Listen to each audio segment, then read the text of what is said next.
Hello everyone, I am Dr. Monica Shrivastava and today in this presentation I will be talking about cyclomatic complexity. We are all aware that testing is a very important step in software development lifecycle. Testing is of two types, black box testing and white box testing.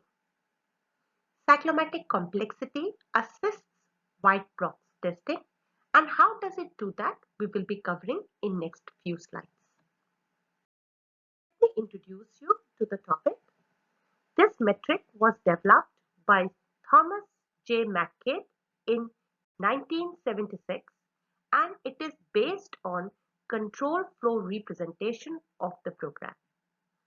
So before we actually understand cyclomatic complexity, we must first know how control flow diagrams are made.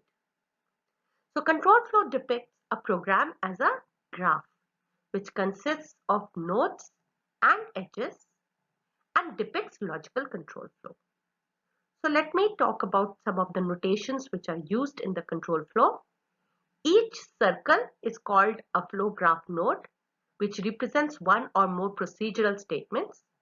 The arrows on the flow graph are called edges or links, and they represent flow of control. And they are very similar to the flowchart arrows. Some more about graph notations and rules. A sequence of process box and a decision diamond, which we see in a flowchart, can be mapped into a single node. An edge must terminate at the node even if the node does not represent any procedural statement. We will be seeing this in the next slide. Areas which are bounded by edges and nodes are called regions. When we are counting regions, which we would be doing soon, we include the area outside the graph as a region too. So I will be talking about this when we are calculating cyclomatic complexity. A compound condition occurs when one or more Boolean operators are present in the conditional statement like logical OR, AND, NAND or NOR. Now I'm using another word called predicate node, and it is a node that contains a condition. A predicate node is characterized by two or more edges emanating from it. So let us see a simple example. Here I've written a code for which I would be creating a control flow graph. So let us start. How do we convert a code into a flow graph? So the first line we see here, it is written as if A is equal to 555, then there is another condition that if B is greater than C, then we are assigning value of B to A, else we are assigning value of C to A. We are closing the ifs and we are printing the value of A. Now when we want to convert it to control flow graph, we will start from the first line. If A is equal to 555, since it is a predicate node, we have made a node 1, and since it is a predicate node, we have two edges emanating from it. One is from 1 we can either move to 6 or we can move to 2. So if the condition is true, we move to 2. If the condition is false, we simply exit out of if loop. Moving to the second statement, if B is greater than C. So if we move from 1 to 2, we check whether the value of B is greater than C. If it is, again, it is a condition. So it's a predicate node. So we have two arrows coming out of 2. We can either move to 3 or 4. If the condition is true, we are assigning B value to A. If it is false, we are assigning C value to A. Moving forward, we are simply closing the if loops. 5 and 6 represent closing of if loop and if condition, and finally we print the statement, that is we are printing the value of A. Another example, it should make it more clearer to you. We have the code, a flow chart for it as well as a flow graph for it. So we will not be concentrating much on the flow chart. We will be talking about flow graph. So the statement 1 we have a statement 1, so we write node 1 here. The second statement has a if, so it is a predicate node, so we make a node 2, and since it is a predicate node, it has 2 edges emanating from it. Depending on the condition, we can either move to statement 2 and statement 3, which is represented by n3 and n4. After executing either statement 3 or 2, we move to statement 4. So statement 4 is represented by n5. From statement 5, we move to statement, there is an expression. So we move to node 6. Again, it's a predicate node because there is a condition called if. Again, we have two arrows emanating from it. Depending on the condition, either statement 5 or statement 6 will be executed, which is represented by node 7 and node 8 respectively. After execution of node 7 or node 8, we move to node 9, and the final statement 7 is represented with the help of node 10. Now you can see that I have also written E1, E2, E3, E4. This is nothing but I have numbered the edges. This is also another example where we have converted a flowchart to a flow graph. So if you can see, this is a predicate node which is represented as 1. We have one arrow moving to 2, 3. We have one arrow moving to 11. The condition is false. From 2, 3, again 2, 3, we find that there is a 2 and 3. If you remember the rule, we can club a process box and a decision table. So we have clubbed 2, 3 into one node. It is again a predicate node. So either we can move towards 6 or we can move towards 4, 5.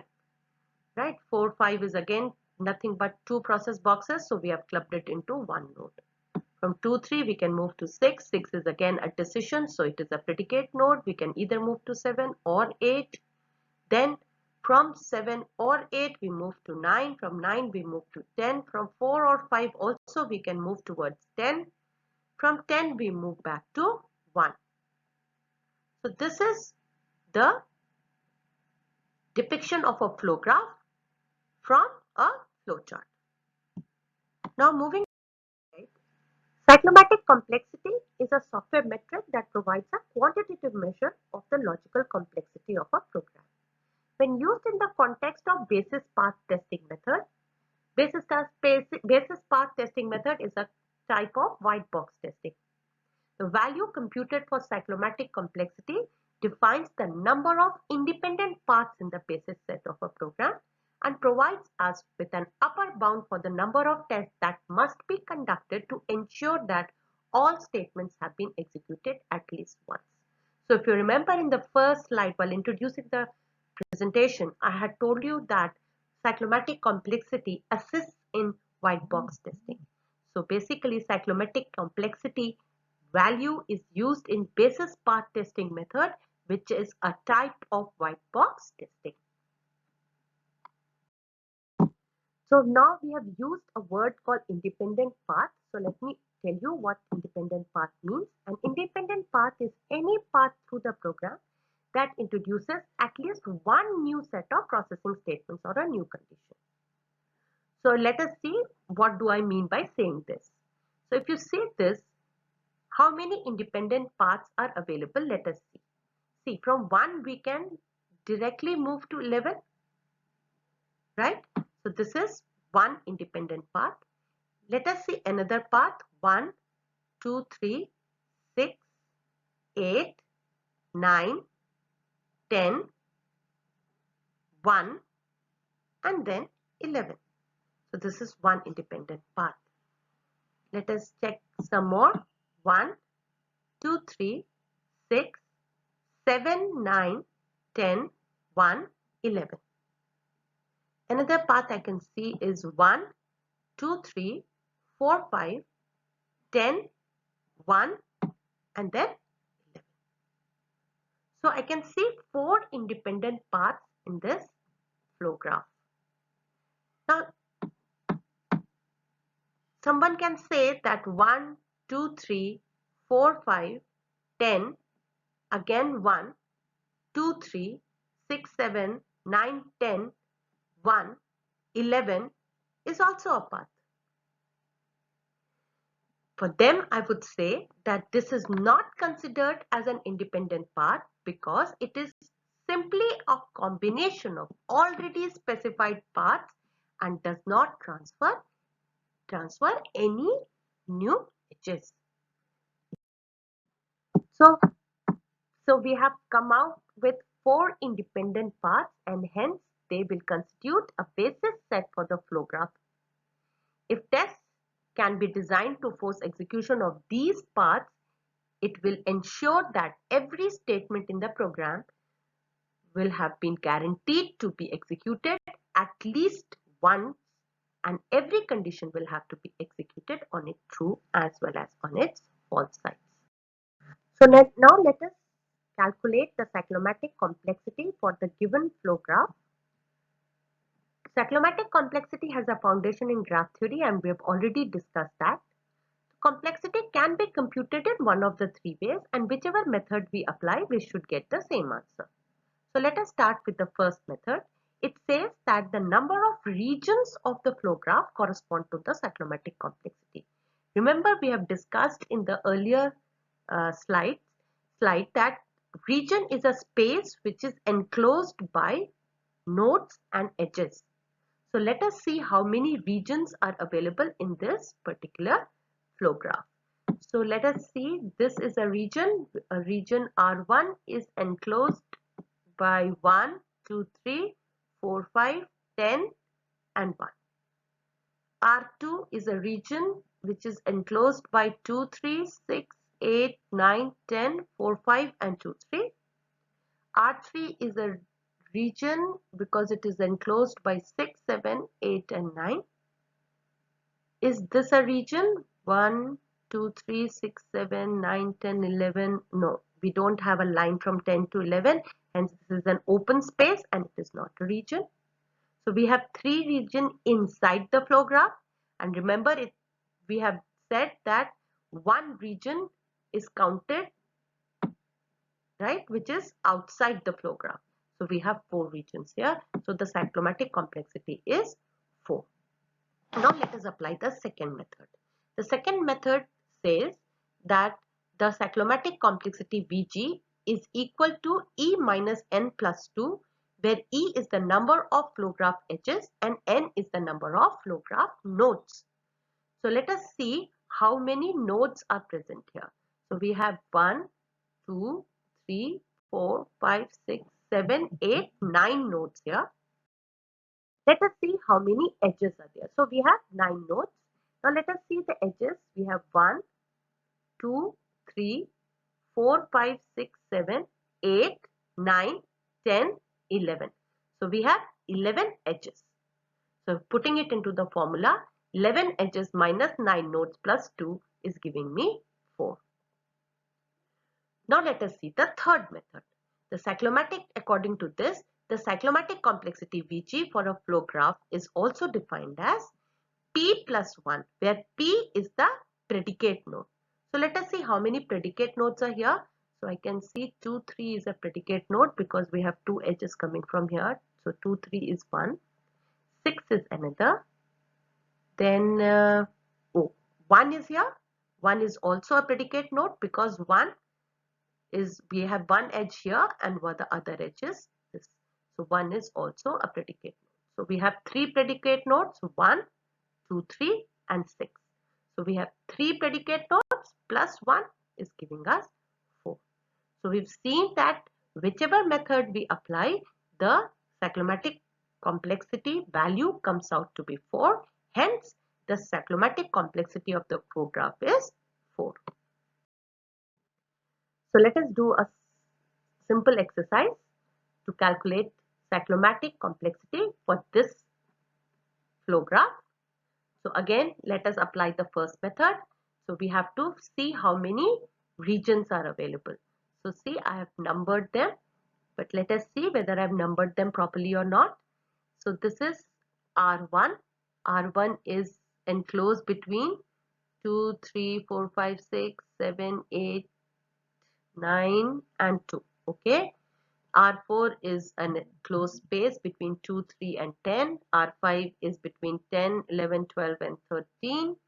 R2 is a closed space between 5, 6 and 8. So we have, okay, so we have 5 here and an outside one is R6. So we have 6. So the cyclomatic complexity using regions is 6. See how many edges? 1, 2, 3, 4, 5, 6, 7, 8, 9, 10, 11, 12, 13, 14, 15, 16, 17 edges. And how many nodes? So it is 13 nodes. So putting it in the formula, 17 edges minus 13 nodes plus 2 is giving me 6. Now let us see the number of predicate nodes. The third method, I am applying the third method. So 2, then 2 is a predicate node, right? So 2, 3 are predicate nodes, 10 is a predicate node, 5 is a predicate node, 6 is a predicate node. So we have how many predicate nodes? 5 predicate nodes plus 1 is equal to 6. Now let us see. So all the three methods have given me 6 as the cyclomatic complexity. Now if you want to see the paths, independent paths, you can also find that out. So it is 1, 2, 10, 11, 13, 1, 2, 10, 12, 13, 1, 2, 3, 10, 11, 13, 1, 2, 3, 10, 12, 13, 1, 2, 3, 4, 5, 8, 9, 1, sorry, 2. Then we have 1, 2, 3, 4, 5, 6, 7, 8, 9, 2. We have 6 paths and this will be the basis set used to find out the test cases for this particular program. So to derive test cases, we have to first use the design code to make a flow graph. Then you have to determine the cyclomatic complexity. This will give us the number of independent paths. Then you have to prepare the test cases that will force execution of each path in the basis set. So what are the properties of cyclomatic complexity? Always remember that it is the maximum number of independent paths through the program code, and it totally depends on the number of decisions. So insertion or deletion of functional statements from the code will not affect cyclomatic complexity, and for any program it will be either equal to 1 or greater than 1. Let us see what these cyclomatic complexity value indicate.